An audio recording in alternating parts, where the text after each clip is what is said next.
Dr. Stephen Zunes is a professor of politics and international studies at the University of San Francisco, where he chairs the program in Middle Eastern Studies. A native of North Carolina, Professor Zunes received his PhD from Cornell University, his MA from Temple University, and his BA from Oberlin College. He has previously served on the faculty of Ithaca College, the University of Puget Sound, and Whitman College. He serves as a senior policy analyst for the Foreign Policy in Focus project of the Institute for Policy Studies. He's an associate editor of Peace Review, and he chairs the Academic Advisory Committee for the International Center on Nonviolent Conflict. Dr. Zunes has made frequent visits to the Middle East and other conflict regions, where he has met with top government officials, academics, journalists, and opposition leaders. He is also the author of scores of articles for scholarly and general readership on Middle Eastern politics, U.S. foreign policy, international terrorism, nuclear non-proliferation, strategic nonviolent action, and human rights. He is a principal editor of Nonviolent Social Movements, the author of the highly acclaimed Tinderbox, U.S. Middle East Policy and the Roots of Terrorism, and co-author of the forthcoming Western Sahara, Nationalism, Conflict, and International Accountability. Dr. Zunes is also a foreign affairs columnist for the National Catholic Reporter and a regular contributor to the Common Dreams website and Tikkun magazine. His op-ed columns have appeared in major daily newspapers throughout the United States, Canada, and Europe. In addition, he has spoken at over 80 colleges and universities and scores of community groups and is a frequent guest on National Public Radio, Pacifica Radio, PBS, BBC, MSNBC, and other media outlets for analysis on breaking world events. He serves as a consultant and board member for a number of peace and human rights organizations in both the United States and overseas. With that, I'll hand it over to Dr. Stephen Zunes. Good morning or afternoon or wherever you may be. This is the first time I've done something like this, and it's just another example of the many new tools of education that are available, particularly in passing on such dangerous knowledge as the power of nonviolent action. I want to start by just reviewing briefly what I'm going to be looking at today. I'm going to look at the tradition of nonviolent action in Islamic culture, including explaining a bit about the concept, often misunderstood concept of jihad. I want to give an example of a number of historic nonviolent action campaigns in the Islamic world. Share a few thoughts about how those of us in the West may be helpful in supporting movements for freedom and justice, and talk about a couple resources that are available. Our stereotype here in the West, of course, is that the Islamic world is a violent one.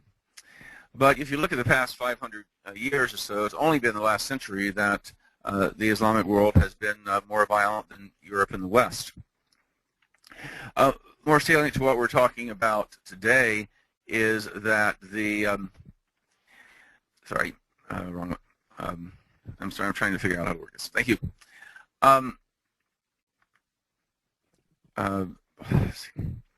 There's despite this, it's been a growing tradition of nonviolent resistance and other unarmed challenges to authoritarianism in the Islamic world. You don't hear the term nonviolent action used very much. In Arabic, for example, it tends to connote passivity.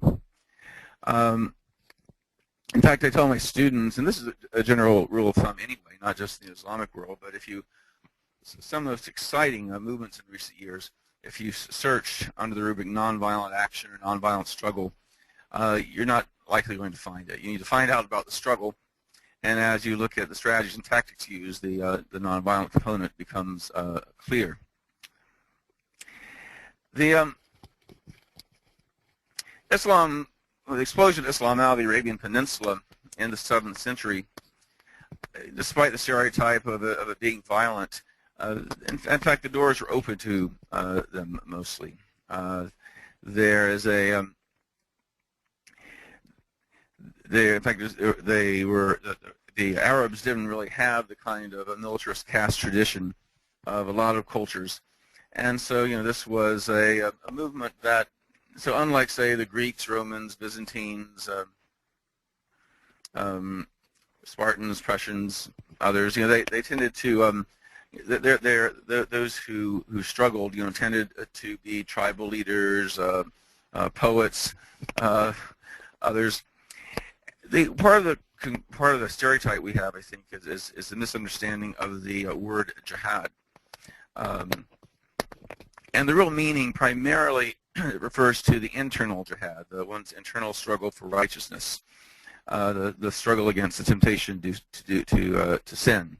This is very different than the concept of qital, meaning to fight. Also, so jihad is often used like a similarly loaded word here in the West, crusade. You can have a crusade against litter, or crusade against AIDS, or whatever.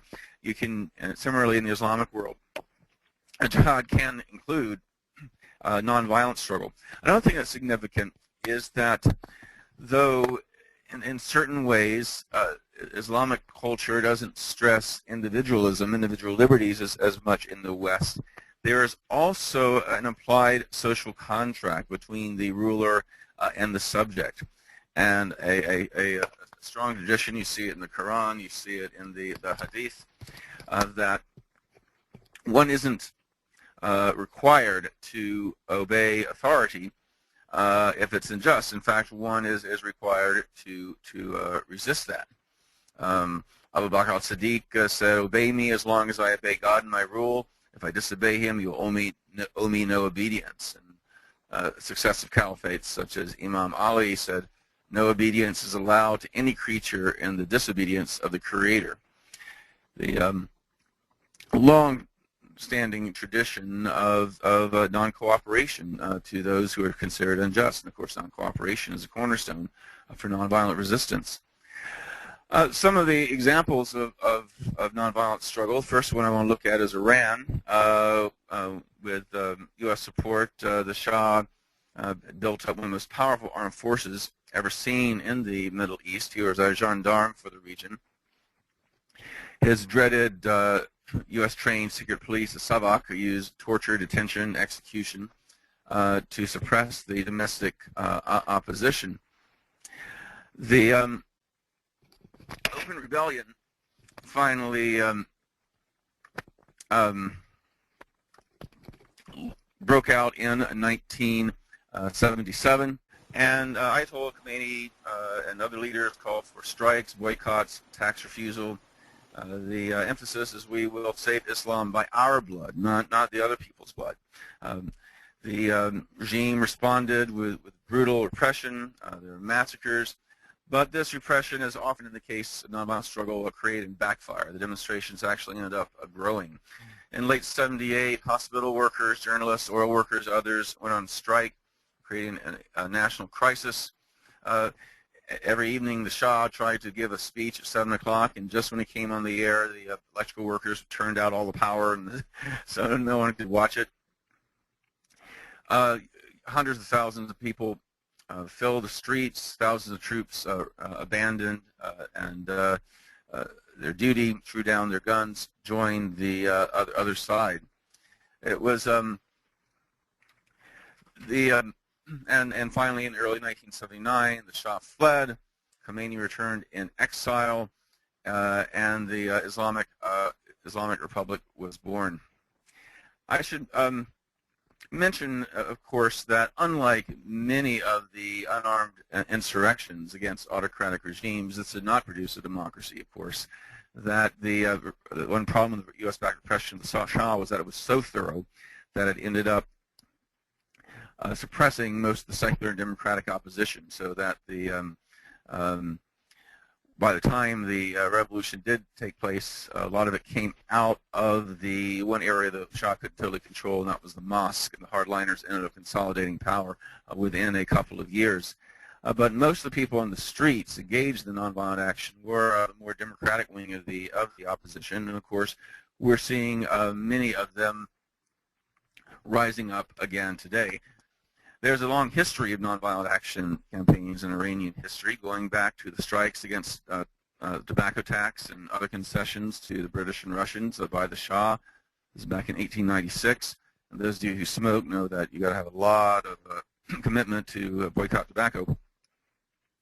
The Constitutional Revolution, though it had a violent component as well towards the end, was largely a nonviolent movement, which turned Iran into a constitutional monarchy, at least until the U.S. brought back the Shah in '53. And, of course, we have the more recent uprising against the hardliners in the Islamic Republic, and I'll be happy to take some questions about that later on. Another case I want to look at is the Druze of the Golan Heights. They're an Islamic sect that live in southwestern Syria, as well as southern Lebanon and northern Israel. Israel seized the Golan Heights from Syria in the June '67 war, and virtually all the Arab population was forced out. That's a cleansing, basically. But 5 villages populated by Druze remained. Unlike most of the West Bank, Israel formally extended direct administrative authority over the Golan in December 1981, effectively annexing the territory, and attempted to impose its citizenship and ID card system on the Druze. But the Druze resisted. They had a general strike, demonstrations, violated curfews and other military restrictions, voluntarily subjected themselves to arrests. In fact, when they were rounding up young people and sending them off to Israeli prisons by helicopter, hundreds of young boys and young men insisted they get arrested too because they thought a helicopter ride was really cool.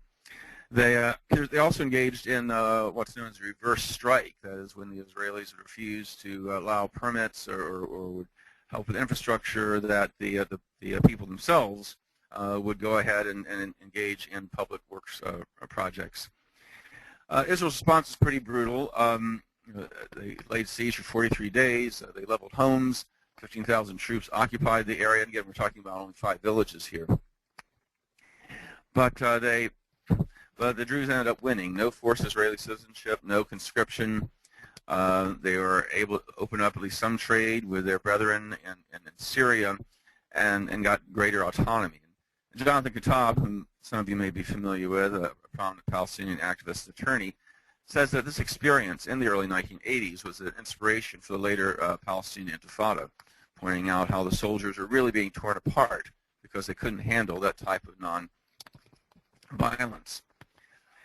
A few years later, in the occupied West Bank and Gaza Strip, seeing the failure of both armed struggle, which of course included terrorism, as well as the international diplomacy to win them their freedom from occupation, Palestinians launched a civil disobedience campaign and civil resistance campaign in December 87, and the popular uprising, which was pretty much spontaneous from the grassroots. The PLO, which is then in exile, though they de-emphasized armed struggle for a number of years, formally announced it in 1988, in part because they saw their movement was getting a lot further through nonviolent action. Now, we think of the Intifada primarily as kids throwing stones, and there were even occasional murders of collaborators as well, but a good 92%, according to some estimates, of the Intifada was nonviolent. Peaceful demonstrations, strikes, boycotts, occupation, tax refusal, blockades, creating alternative institutions that help the population get away from the creeping annexation of Israel. It had a number of impacts. In addition to the PLO renouncing violence, they had their unilateral declaration of independence, which led to a number of diplomatic successes, including the recognition of the PLO as a negotiating partner by Israel and the United States, forced Jordan to give up its nominal claims to the West Bank and formally endorsed Palestinian self-determination, exerted substantial influence on public opinion throughout the world, mobilized the population, and the creation of alternative institutions gave a new level of grassroots participatory democracy within Palestinian society that had not only been suppressed under the Israelis, but the old kind of feudalistic, patriarchal, traditional leadership among the Palestinians as well. The First Intifada petered out and was supplanted through the rise of the Palestinian Authority and the like, but there continues to be growing protests, blockades, and other nonviolent intervention by the Palestinians, often with the active support of Israeli human rights and peace activists and those from around the international community. These included challenging the illegal separation barrier that Israel's building deep into the West Bank, the expansion of the illegal Israeli settlements, challenging Israeli checkpoints and related blockages of the freedom of movement within the occupied territory. And there have been a number of efforts through sailing in boats with humanitarian supplies and other actions to help lift the siege of the Gaza Strip. Speaking of occupied territories, there is Western Sahara on the northwestern part of Africa, which was invaded in 1975 by Morocco. And it forced over half the population, about 170,000 of whom currently live in refugee camps in southwestern Algeria.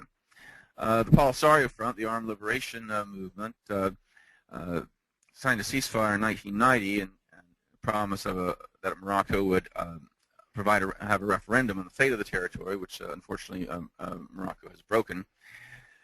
But meanwhile, the Polisario had declared an independent republic, which has been recognized by more than 80 countries at this point, and they are the effective government of the refugee population. I've been to the camps, quite impressive in terms of their administration, gotten high praise from international development groups, setting up healthcare, cottage industries, small-scale agricultural projects, distribution systems and the like. But even though there was a fair amount of social democracy, you might say, the political democracy was somewhat limited. And something I don't know if it's ever happened before or since, but instead of people splintering off and forming another armed revolutionary group, or just kind of giving in to the leadership in the name of the liberation struggle, the camp saw massive work stoppages and protests, and calling for greater liberalization. And there was definitely crackdown, but they kept on going. And eventually the reformists came out on top. Meanwhile, in the occupied territory, the failure of the guerrilla war, broken Moroccan promises to allow a referendum, and a stalemate in the UN-led negotiations, I should mention largely because of the United States and France, which are permanent Security Council members backing Morocco, but the things weren't going forward. So as in Palestine, the attention shifted away from the exile nationalist movement to the people within the territory itself. You started seeing hunger strikes by prisoners, protest strikes, and participation in banned cultural celebrations, trying to resist the Moroccanization of the Sahrawi people. A second intifada in Western Sahara really began in earnest 5 years ago. Massive protests, more hunger strikes, sit-ins. There were some concessions, and political prisoners were released. The actions were often synchronized with high-profile visits by international observers, which helped maximize the visibility of the struggle. And despite heavy surveillance, the internet and cell phones have become vital to the movement through Pal Talk, their chat rooms, and so leading activists within the territories can talk to people in the refugee camps and talk to other exiles in Spain, and as well as solidarity organizations. Some of you may be familiar with a highly publicized hunger strike by Aminatu Haidar, who's the leader of this movement. And as an aside, I think it's pretty cool that one of the most important national struggles in the Arab Islamic world right now is led by a woman who's committed to nonviolence. But she was expelled by the Moroccan occupation authorities, in clear violation of international law, and she ended up going on hunger strike at an airport in the Canary Islands. And she was joined by celebrities from around the world, and eventually it forced the Obama administration reluctantly to press Morocco to allow her return. This nonviolent struggle in Western Sahara, while they're far from winning their freedom, has mobilized a new generation of Sahrawis in resistance for their freedom. It certainly raised the cost of the occupation for the Moroccans, and it's brought greater international attention, including the support of various NGOs and solidarity groups. Another country in West Africa I want to mention is Mali, one of the poorest countries in the world, landlocked West African state. They are ruled for quite a few years by General Traore, and people weren't very happy with it, especially when he tries to impose some austerity programs on behalf of the International Monetary Fund. A student-led opposition emerged called the Alliance for Democracy in Mali, which was initially suppressed. It kept a decentralized and democratic structure. And one thing interesting about Mali is that when we think of nonviolent action, we think, oh, we have the internet, and it's so great to have international media attention. If you don't have media attention, you're not going to get support. Well, Mali has very little electricity and other communications, much less of independent media. And one area they helped spread the word was through griots, this traditional oral historians, to spread the word about nonviolent action. And in a sense, this struggle was part of an old tradition of resisting authoritarian rule that had been going on for many centuries. The regime cracked down brutally. I mean, literally gunned down hundreds of people in the streets. But they kept on going, and eventually the soldiers refused orders to fire, and a reformist officer ended up staging a palace coup, and the country has been probably the most stable and democratic country in West Africa ever since. Another one I'll look at briefly was a massive nonviolent resistance in Pakistan against the U.S.-backed Zia regime in the early 1980s. It primarily centered in the Sindh province in the south. There were hundreds of thousands of people were involved. The repression was quite serious. It was largely ignored in the international community. The United States was backing Zia to the hilt because he was seen as an ally against the communist government in Afghanistan, the Soviet troops. This movement was suppressed, but it served as the basis of the later movement that led to the transition to democracy after Zia's death in the early 90s. Of course, Pakistan also has a long history of resistance, perhaps most famously in the resistance against the British. Gandhi called Ghaffar Ali Khan, the Pashtun leader, and his group of followers as his best satyagrahis in terms of their bravery and their nonviolent discipline. And remember, the Pashtuns are the very people that that we see as so inherently violent. They're on the base of the Taliban across the border in Afghanistan. But I think it's an indication of whatever your cultural traditions, you're capable of sustained nonviolent action. And then, of course, there's been the more recent activities in Pakistan that helped bring down Musharraf and return civilian rule to the country. Aceh is another great example. That's in northwestern Indonesia. They long had a separate national identity from the rest of the Dutch East Indies. They weren't happy about being incorporated into Indonesia, and neither were the successive governments, both the left-leaning Sukarno regime or the right-wing dictatorship. An initial armed rebellion in Aceh didn't get very far, and the repression continued. But in the 1990s, a nonviolent movement in response to a renewed armed struggle got underway and ended up playing a major role in the eventual granting of autonomy to the province. I'm going a little quickly here because time's running out.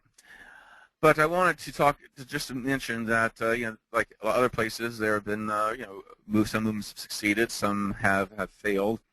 There have been there's a major couple of waves of nonviolent struggle in Niger that were suppressed. We're seeing occasionally the glimmers of a nonviolent resistance campaign in Azerbaijan. But there have been an enormous history of successes. The 1919 revolution, Egypt, which led to that country's independence from Britain. In Sudan, in both 1964 and 1985, there were civil insurrections that ousted repressive military leaders that led to at least some brief periods of democratic governance. There was a Cedar Revolution in 2004, which forced Syria out of Lebanon. In the Maldives, just barely a little over a year ago. Years of protests against the Gayoom dictatorship forced him to call for free elections and honor the results, when he ended up losing. Suharto, one of the world's most brutal dictators, who had even more blood on his hands than Saddam Hussein, and ruled Indonesia with an iron fist for 33 years, was ousted in a largely student-led movement in 1998. And in Kosovo, one of the few predominantly Muslim areas of Europe, you had a nonviolent independence movement against the Serbian occupation, where they created an elaborate network of parallel governments and parallel administration and education system. This was later eclipsed by the armed Kosovo Liberation Army and NATO intervention, but it was really the nonviolent struggle that kept that movement alive. And there are lots of wonderful case studies I come across occasionally of resistance. The Saudi women violating the ban against driving, 30 million Turks who end up turning off their lights at 9 o'clock every evening in protest of government corruption.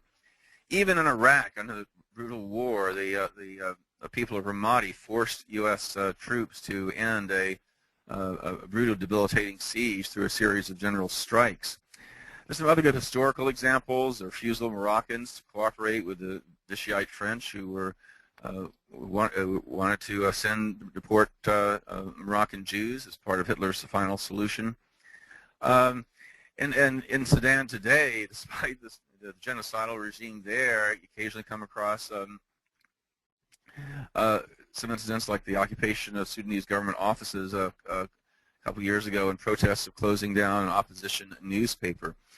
There's the Facebook revolution, which took place a little over a year ago in Egypt, where hundreds of thousands of young people using the internet and not with the support of not only no support from the government, but from no support from the judicial opposition either, took part in a massive pro-democracy mobilization. In terms of what we can do in the West, one thing, we can educate ourselves, even among people who have real interest in nonviolent action here in the United States and around the world. I imagine a lot of what I've shared today is new. So we do need to educate ourselves and show our solidarity.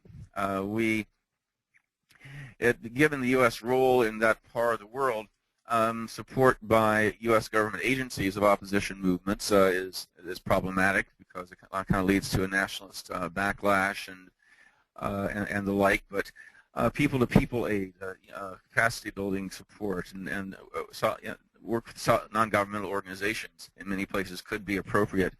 But let me also emphasize that the need for nonviolent action in the Islamic world is no less than the need for nonviolent action here in the United States, particularly in regard to U.S. policies that help sustain the violent and undemocratic status quo we see in so many parts of the Middle East. As you noticed, most of the governments I made reference to during this presentation receive the did receive the political, financial, and diplomatic support of the U.S. government. I didn't have time to put together much in terms of resources. Some of my remarks are based on an article I did some years ago in the Nonviolent Activist magazine, which you can find online. You can find that and other articles I've written about nonviolent action in the Islamic world and elsewhere on my website, www.stephenzunes.org. But finally, I want to plug this exciting new book that ICNC actually helped put together. Just came out a little over a month ago. It's called A Civilian Jihad: Nonviolent Struggle, Democratization, and Government Governance in the Middle East. There are some amazing stories, really good analysis. If you care about that part of the world, if you care about implications to the U.S. policy, if you care about the struggle for freedom and democracy anywhere, I would highly recommend you get a hold of a copy of that. So thank you. Thank you, Dr. Zunes, for a wonderful presentation. You've definitely presented a rich history of nonviolent action and struggle in the Middle East. At this point, I'd like members of our audience to click the raise hand button in their control panel if they would like to ask our presenter a question. And you also have the opportunity to write your question in the question dialog box also in your control panel. And Dr. Zunes will have you continue to share your screen. That way, if you want to go back to a previous slide to help answer a question, you'll have the ability to do that. So let's give people a chance to raise their hand, and I actually see a question here in the dialog box, and I'll read it for our attendee.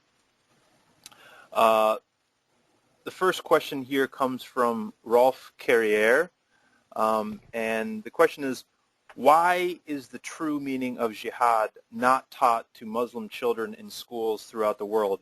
What is the remaining controversy? Actually, the true meaning of jihad is widely taught. Unfortunately, it has been used by extremists to distort its true meaning, which of course in turn is used by those in the West who seek confrontation with Islam, and so the hardliners tend to build on that on both sides. In fact, I remember when Yasser Arafat some years ago, concerned about expanding Israeli settlements in occupied East Jerusalem, called for jihad for East Jerusalem. He meant a struggle. He did not mean taking up arms. He'd renounced arms at that point. But Congress passed a resolution with virtually no dissenting votes condemning his violent provocation, et cetera, et cetera.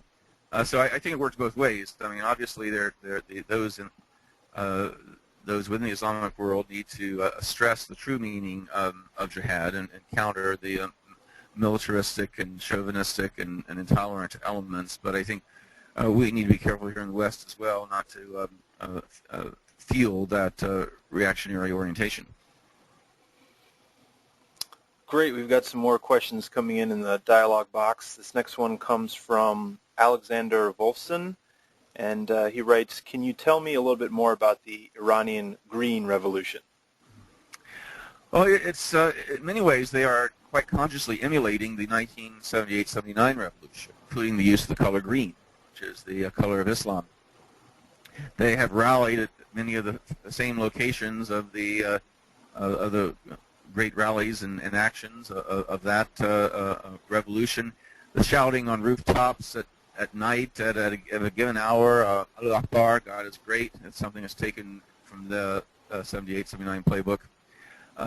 Bloody, the putting one's hands in the blood of someone who's been killed or wounded, and putting it on the walls to signify both resistance and the perfidy of the regime.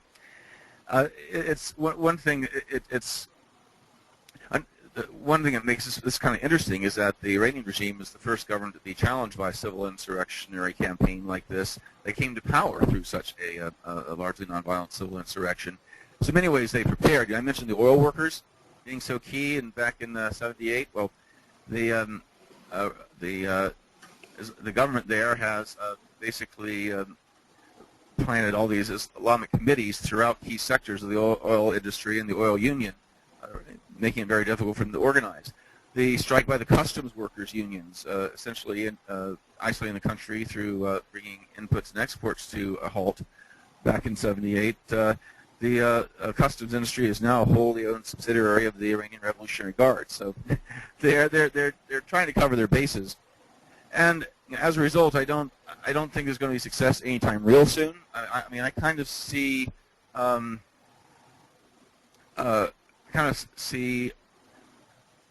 Iran like maybe Poland and other places in Eastern Europe in the late '70s. That it's still going to be a few years before they win, but the regime no longer has ideological hegemony. People don't buy the official line anymore.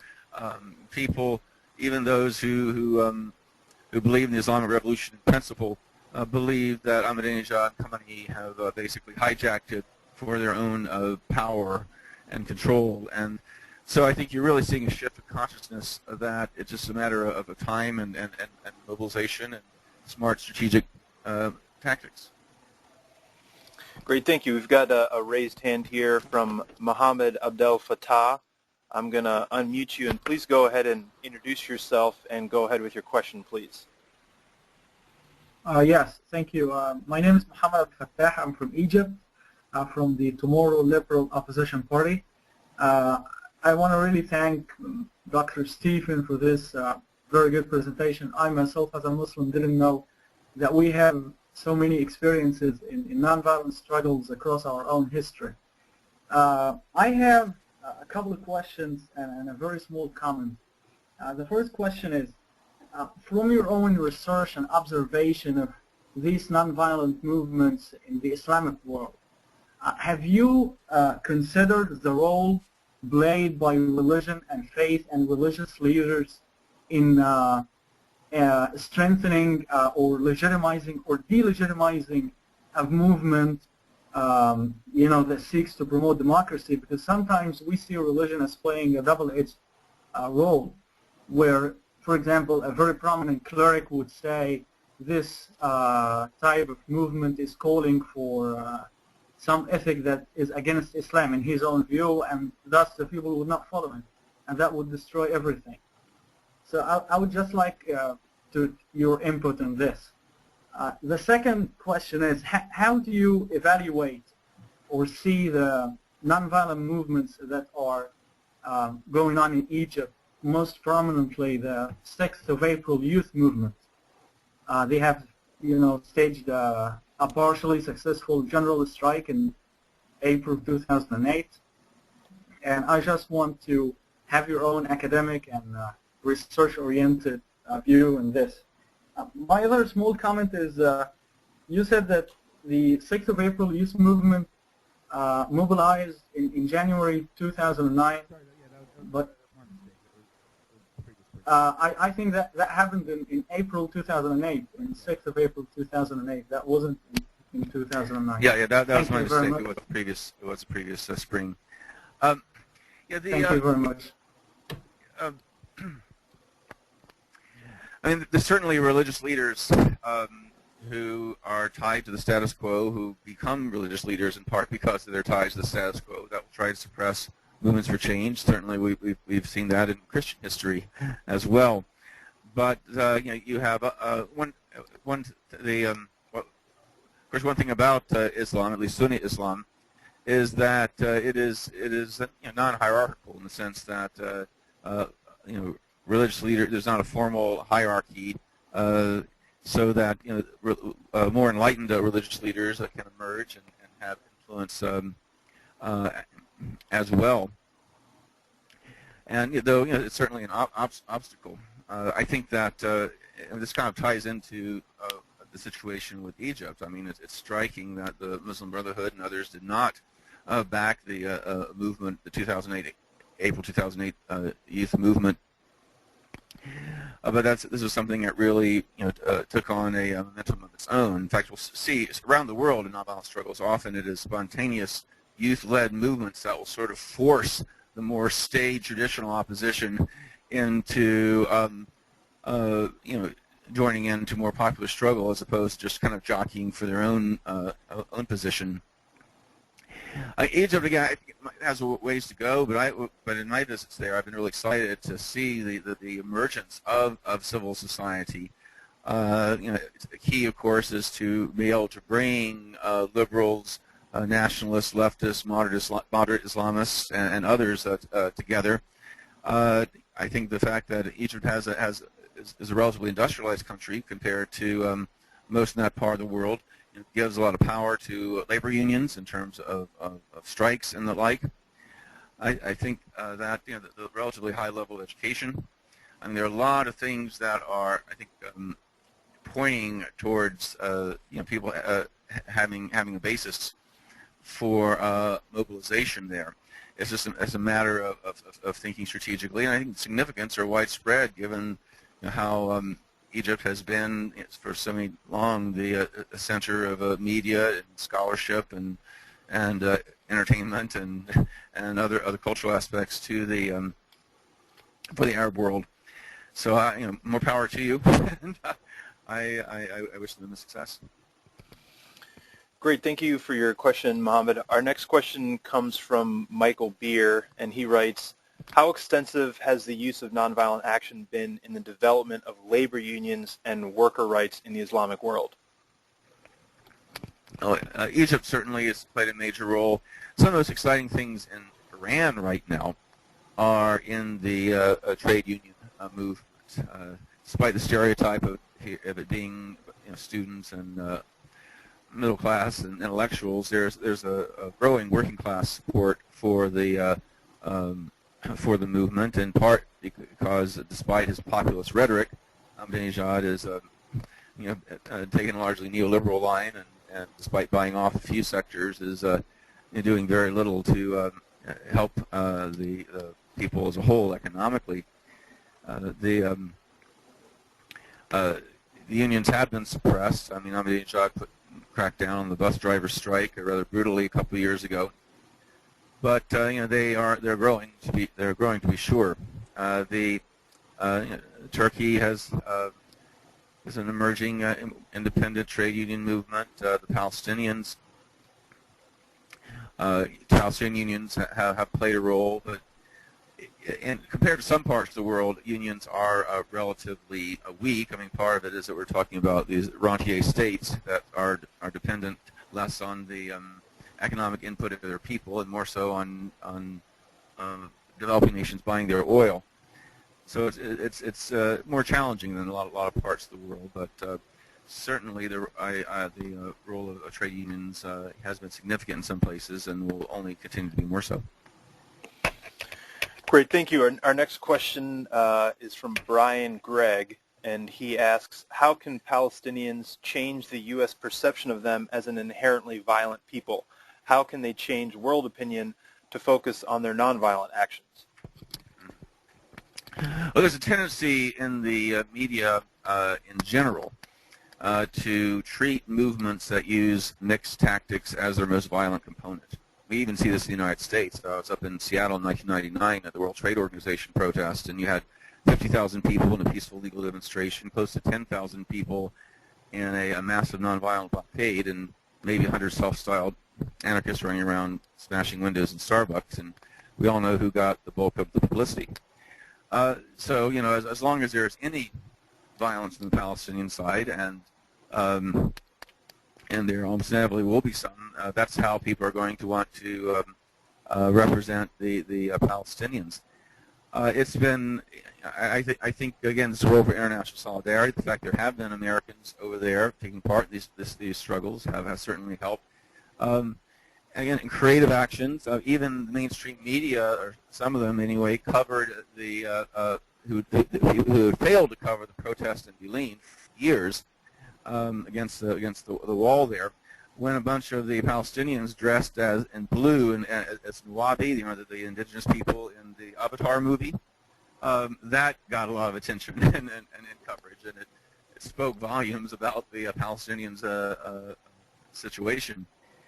So creativity, better publicity, better international solidarity, and I think also, and this is my own thing. Some of you who know me, this is something I'm involved in quite a bit actually. Is that challenging the peace and human rights community in this country to not only address the Palestinian issue more decisively, but to challenge erstwhile liberal Democrats who tend to side with some of the more right-wing elements in Israel. Bring the nonviolent action here, as we did in solidarity with Central America in the 80s and with South Africa and the anti-apartheid struggle during that period, to engage in nonviolent struggle more ourselves to change U.S. policy. Great, thank you. Our next question comes from Murtaza Shaikh, and the question is: Can we say that violent jihad is never justified, e.g., in self-defense? No, I'm not a pacifist. I do believe there are extraordinary situations where armed struggle is justified. It's never justified, in my opinion, to target civilians, but certainly armed struggle against a foreign occupation and other illegitimate rule can be justified, and the international law is quite explicit that you can it is legitimate to use force against foreign occupiers. I just think that in Palestine, Western Sahara, and in most of the other cases I am familiar with right now, nonviolent action is more effective. So I'm not making a moral judgment against those who feel the need to take up arms. I just want these legitimate struggles to win, and I think they can win more effectively through applied strategic nonviolent conflict. Thank you. Our next question comes from John Christ, and he writes, among nonviolent movements in the West, activists and protesters often refer to figures like Martin Luther King and Mahatma Gandhi and their writings to frame their cause. In the movements you've researched, are there common themes, writers, concepts, activists about nonviolence that inform or inspire the participants? Well, certainly there have been individual leaders who have been inspirational. Aminatu Haidar in Western Sahara has played that kind of role, and of course the problem with using King and Gandhi, as much as I admire and respect them, is that they, in addition to being strategic nonviolent activists, they were also pacifists, which is fine, except that is not generally the orientation of the leaders of 95% of the nonviolent struggles we've seen in recent years, particularly in the Middle East. So I think one problem with, again, as much as I respect King and Gandhi, that by putting them up on this kind of pedestal, that, oh, why can't there be a Muslim king or a Muslim Gandhi, is that there doesn't need to be a king or Gandhi. And certainly not one that necessarily has a personal moral commitment to nonviolence. What you need in any struggle is a smart leadership with good strategic thinking, and those who can communicate the struggle to their people and to the international community. Great, thanks. Our next question comes from Angmo Win. The question is, I'm working for Radio Free Asia, and the title is The Struggle Around the World. I educate people inside the country the tactics and strategies for Burma. Which series or books would you recommend for Burma? Actually, I'm less familiar with Burma than I am a lot of places, but I know that the ICNC website is in the process of expanding its reference section where one could get more information on that. Okay, great. We've got another question from Michael Beer, and he asks, what can you tell us about Kashmir and the use of nonviolent struggle there? Oh, sorry, I totally spaced that one. I didn't meant to include it. Yes, there is a major nonviolent struggle going on. Those of you not familiar with Kashmir, that's the that was a territory, the very top of British India, that was partitioned between India and Pakistan, and there is a large, predominantly Muslim Kashmiri population that is not happy about being in India, and the Indian government has suppressed, often violently, those who are who've advocated either for union with Pakistan or independence. In the past few years, we've seen a resurgence of the nonviolent movement. You do occasionally get armed attacks, including terrorism, but the nonviolent movement has gotten widespread support. There have been a series of general strikes that have shut down the state, and has, as far as I know, has led the Indians, while not budging on demands for greater autonomy, has led the central government to back off somewhat in terms of its more repressive and controlling actions. Great. We got one last question. Time for one last question, and it comes again from Mohammed Abdel Fattah, and he asks, how do you evaluate the current nonviolent struggle in Palestine, and what is the potential for its growth, and what are the challenges? Well, one of the traps of Oslo, unfortunately, was that it gave the Palestinians control of most of their population, but Israel maintained control of most of the land. And so, for nonviolent action, which centered around resistance to governing authorities, when you're trapped in these islands surrounded by the Israeli occupation, it makes it far more difficult to launch a sustained nonviolent movement. Nevertheless, there have been a number of creative actions in addition to in trying to block the construction of the wall and some illegal settlements. A number of the checkpoints have been forcibly removed by sustained nonviolent resistance, and there has I've also had protests of trying to move into areas of Israeli control there, especially in places like Hebron, where you have a settlement, settlements right down there in the heart of the city. I think that I think certainly it's basically the Palestinians have had so many false hopes, and they've often been really factionalized.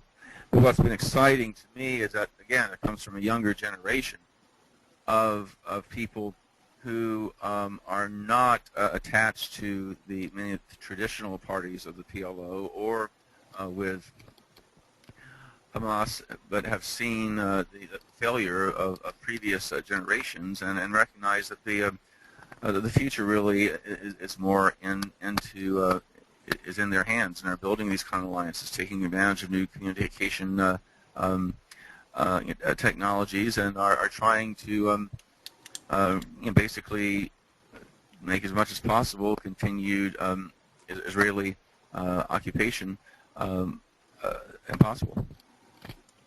Great, thanks, Dr. Zunes. Do you have any concluding remarks? Not really. I would encourage people to keep track of these ongoing struggles. Again, they don't make the headlines as much as terrorist attacks and the like, but there's a lot of really good stuff going on, and they need our support, and we need to make sure that the U.S. government if not directly help these movements, certainly stay out of the way of their success and end the support for the forces of repression. Great, thanks. And I want to thank all of our attendees from logging in from around the world. And I want to let everyone know that you all will now be receiving our Nonviolent Conflict News Digest, which goes out twice a week. And it's a collection of news stories from around the world that focus on the issue of nonviolent conflict. This presentation has also been recorded, so you can view it again at your leisure and share it with your friends and colleagues. And we will inform you when the video has been uploaded to our YouTube channel. And also with Dr. Zunes' permission, we may be able to share the slides of this presentation so you can, again, read them at your leisure. And we also will be sending you some other articles recommended by Dr. Zunes, some that he's written himself, that will allow all of you to dig deeper into this topic. So again, I want to thank you all for logging in, and we will let you know when our next webinar is scheduled, and we hope that you can log in for those upcoming webinars as well. Thank you again.